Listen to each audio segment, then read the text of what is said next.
This month, the spotlight is on men and helping men improve their flexibility. I'm a physiotherapist. Now, before we begin, I want you to ask yourself why. Why are you trying to improve your flexibility? Assess the task if there is one, or the movement. What part of the body, what certain muscle do you think might be preventing you from achieving the specific task that you're setting out to do? How much flexibility is required? Assess your current flexibility and determine where flexibility is most needed. Each person's individual requirements are different based on their genetic makeup and the task they're trying to perform. Now that you've had a chance to think about the why and the what, I'm going to tell you how. There have been some excellent high-level studies looking at the most effective ways to improve flexibility, and that's where I'm going to be bringing you the information from today. From the hard facts backed up by rigorous testing and scientific data.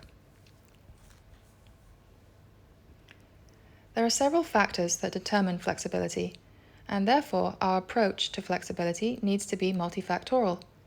Some factors are beyond our control, like your joint structure. Also other factors such as age, gender, hormones. But research has shown that we are able to modify other factors. Stretching has been demonstrated to modify neural factors.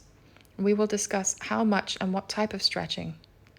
Eccentric loading has been shown to modify the muscle tendon unit structures via sarcomerogenesis, the creation and serial deposition of new sarcomere units. As a quick recap, some factors are beyond our control, but others are modifiable.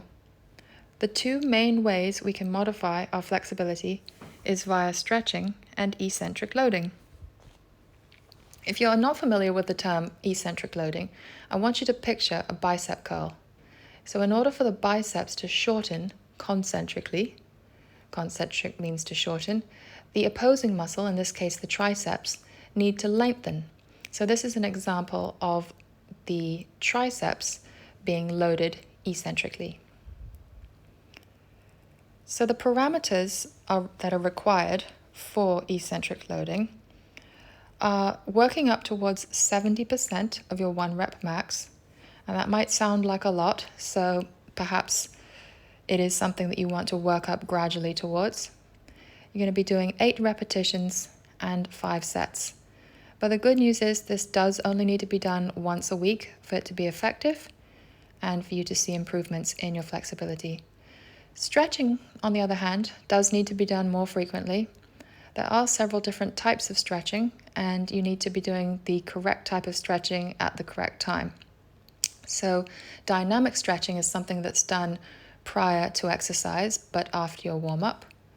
5 to 10 warm-up reps, 8 to 20 maximum movement specific, high velocity but controlled. After your workout, you can do your static stretching, 45 to 90 seconds, 3 to 4 sets. Shouldn't be painful though, it should be 2 out of 10 intensity, but ideally this does need to be done daily.